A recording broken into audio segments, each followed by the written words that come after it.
going to be taking a look at some low-stakes conspiracy theories from the subreddit r/low-stakes conspiracies, and we're going to be seeing which ones we believe are sort of credible, right? And by we, I mean me, because this is my channel and I'm the one doing the talking. But you can let me know in the comments your low-stakes conspiracy theory, and let me know which ones of these you believe. Ah, okay, yes, this is one I like. This is one I like and actually believe. Oh, it's been like confirmed now, right? Like, I mean, the way it's written implies it's been confirmed. Okay, so Amazon has announced they're phasing out their checkoutless grocery stores. The Just Walk Out technology, which was labeled as automatic, was actually 1,000+ Indian employees monitoring you as you walked through the store.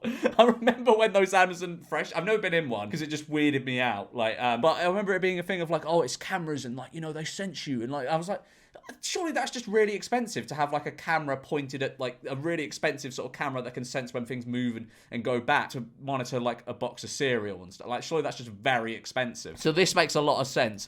This person's one is new theory, all AI stuff is actually just a bunch of Indian people. I don't believe that one bit. I think it's just, for this, it makes more sense than spending billions and billions on cameras and technology. Hang on, wait, what? Waffle House has a storm center with an entire operations team that is so good at their job, they assist FEMA during hurricanes. The European mind cannot comprehend. Why? Why are they so good at that? Waffle House is a disaster company with a side hustle in breakfast. Yeah, I mean, as the tag here implies, that is a certified fact. They are seemingly very good at storm operations and stuff. Customer service can see your messages as you're typing them. That'd be weird. Sure, refund issued successfully. The refund will be reflected in your account in 3 to 5 business days. You're welcome. Appreciate your answer, but they haven't said thank you so much yet.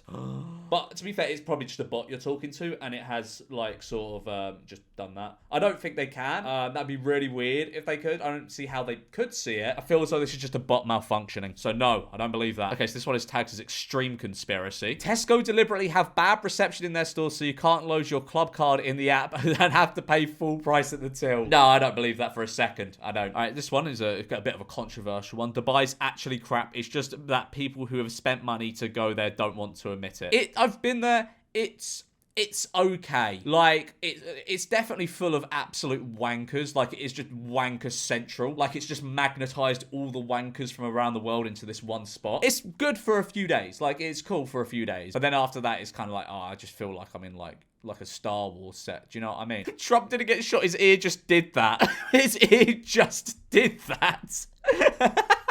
No, I don't believe that. Not for a second. Did I say if I believe the Dubai one? No, because I feel as though Dubai is very catered to wankers. Oh, here's an interesting one. Picasso is a fraud. So I recently went to a Picasso museum and noticed a big difference in the paintings he did as a child compared to when he was older. Okay. My conspiracy is that his father did his early paintings and claimed it was him in order to gain fame and notoriety. And then when he grew up, he had to continue the ruse / was earning money from his paintings that obviously kept going. He flunked out of art school as well, which I find super suspicious. His earlier paintings have a lot more classically artsy vibe, which if that was the style he was into drawing at that time, how did he flunk out of art school? I'll admit his paintings aren't my cup of tea, but when you compare his earlier work to his later work, the contrast is very stark. This is interesting. Very interesting. I don't believe it though. I feel as though if you're an artist, your art style changes over time, and I feel as if you're going to do like sort of like classically sort of art, it might get lost in the sea of other art like that, whereas Picasso's art, you're able to identify it, and that's smart.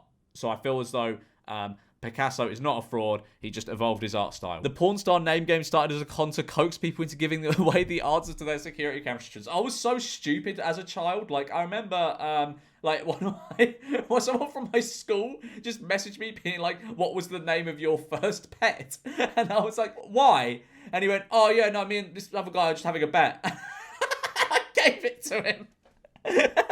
But no, I don't believe that. Actually, maybe it is. Maybe it is. I'm in between on that one. Oh, this is one I see all the time, and I just don't believe. Just Stop Oil is a false flag group who designed their protests to make people support the interests of oil companies. Much like Peter, I'm getting the vibe that whilst they are correct in their message, they are more than happy for that message to get lost in the delivery. That said, stop planning your lives around the profits of oil companies. Right. No, I don't believe this. I don't think so. It makes sense to some extent because it kind of, if anything, Just Stop Oil kind of boosts the sort of public approval rating of oil companies, don't they? Like, because you're like, oh, fuck off. Like, whenever Just Stop Oil do something. Like, I think they're not very effective in what they're doing. But I don't think that means they're a false flag group. I think they're just quite shit at what they do. Oh, this is one that is 100% true. During the 2016 election, Disney was so confident Hillary Clinton would win, they began to build an animatronic for the Disney Hall of Presidents. And when Trump won, they had to quickly rework it to look like him. That is 100% true. 100% true. Just look at that. That is 100% true. Hang on, wait, okay, what? The Deal or No Deal game for the Nintendo DS is racist, okay? I played a few games of Deal or No Deal on the Nintendo DS with some friends. During these games, we seemed to notice that the boxes that the black women were holding seemed to never contain high amounts of money. We played 3 more games each time eliminating the... Oh my god. Each time eliminating the blackest person we could find each time. We won 750 grand, 1 million, and 400,000. So from my experience, I can only conclude that the Deal or No Deal game for the DS is racist. I don't know. I feel as though you need to kind of do a bit more experimentation with that. So I feel as though that would be a mad thing to write into the game's code. I don't think I believe that. Jake Paul versus Mike Tyson was just an elaborate promotion for women's boxing. The main fight was supposed to start at 4 a.m. UK time. Most people would have turned in a bit earlier, which would have ended up coinciding with the start of the Taylor versus Serrano fight. Most people would have tuned in and watched a really gripping, brutal, and entertaining fight between these two women. It was a far more entertaining spectacle than the main fight, which was not entertaining at all. I don't think so. I think it was for money. I think Jake Paul, Mike Tyson was done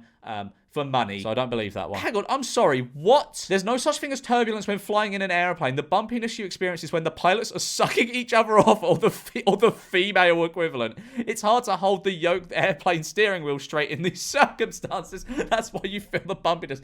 They're all just sucking each other off. What the fuck? They even announce it's about to happen and get everyone to strap in so no one walks in on them. Got this info from an insider, so it's almost certainly true. What, this is just a big secret that the aviation industry has kept from us? That the turbulence isn't real and they're all just sucking each other off. That's my best one so far. Fuck it, I believe it. Jar companies tighten their jars slightly more than the average woman's grip strength to maintain the patriarchy. No, I don't think so. Oh. Game companies are intentionally making their games have unnecessarily large file sizes to force people to delete competing games off their system. Ah, that is interesting. I never thought of it like that. I just thought they were all fucking incompetent. For some reason, each game now is like 200 gigabytes. It's like half the... To be fair, it is like half the reason why I just don't play the new Call of Duty. Because it's just like... It's like 200 gigabytes. It'll take fucking forever to download it. Like, what is the point? And it will just mean I have to delete a load of stuff off my system. I'm just not going to do it. So yeah, fuck it. I believe that. But also, I feel like it puts a lot of people off buying a game if the file size is just ridiculously large. We all died a dozen years ago. Remember when we all thought the world was ending and then took the piss out of the Mayans? Turns out we all died but didn't notice. Everything since then is the gods laughing at us by making things progressively worse until we didn't realize. Fuck it, true, why not?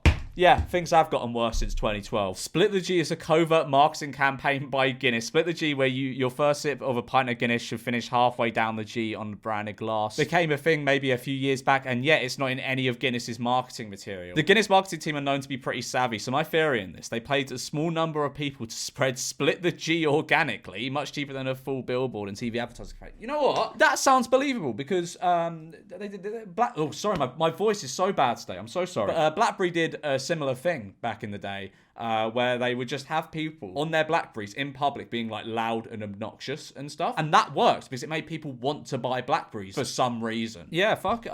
Actually, I don't know, because it seems like something that has just come out organically. So I don't believe that. It sounds believable because it is just quite boring, but I don't think it is real. I think it is just something that's come about organically. Yo, okay. The rise of Christian nationalism is so retirement can be pushed to the afterlife. In 2024, we have a shit job market and shit economy which only works for the ultra wealthy. Young people are looking at never owning a home and never being able to retire and saying, yeah, this is rubbish. So long comes MAGA-inspired Christian nationalism. Will it try to sell workers on the idea that their reward for a lifetime of providing shareholder value is entry to heaven and the afterlife? Oh, that's a good one. That's a real good one. That's massive. Don't know if I believe that or not. I'm putting that in the middle. But that's because like they are pushing the retirement age back so far. So I wouldn't be surprised if this is something that would come about in like the next few decades. The alpha millionaire mindset is a plot to turn people against taxing the rich. You ever notice how online a lot of people who are against plans to make more taxes on the rich make nowhere near the income needed to be affected by those plans? Ever notice how those people tend to be crypto bros, self-proclaimed alpha males or the like? Is it just a coincidence that the internet gurus who push that alpha hustle mindset, Andrew Tate and his copies, are generally very rich? I believe people like Andrew Tate push these mindsets to make people believe that they can be rich if they hustle enough. I mean, like, it is a lot of it is luck, but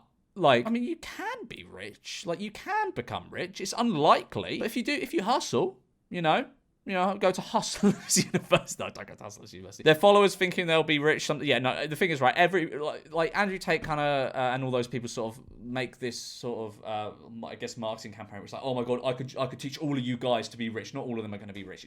Like, the world just doesn't work like that. Not everyone can be rich. Their followers thinking that they'll be rich someday will go against policies that place more taxes on the rich. And even if these followers never become rich, the gurus who are already rich profit off the support of these followers, keeping their already secure wealth safe from the IRS. Yeah, I think that, I don't know, I feel as though that's a very, I don't think these people are smart enough to to think this sort of like, this far ahead. But no, I mean, it definitely works like that, doesn't it? Like, all right, guys, well, that's the end of today's video. Let me know which one of these theories you believe most, and if you have a low stakes conspiracy theory, leave it in the comments. I might make another video about this with your guys' low stakes conspiracies. Yeah, like and subscribe.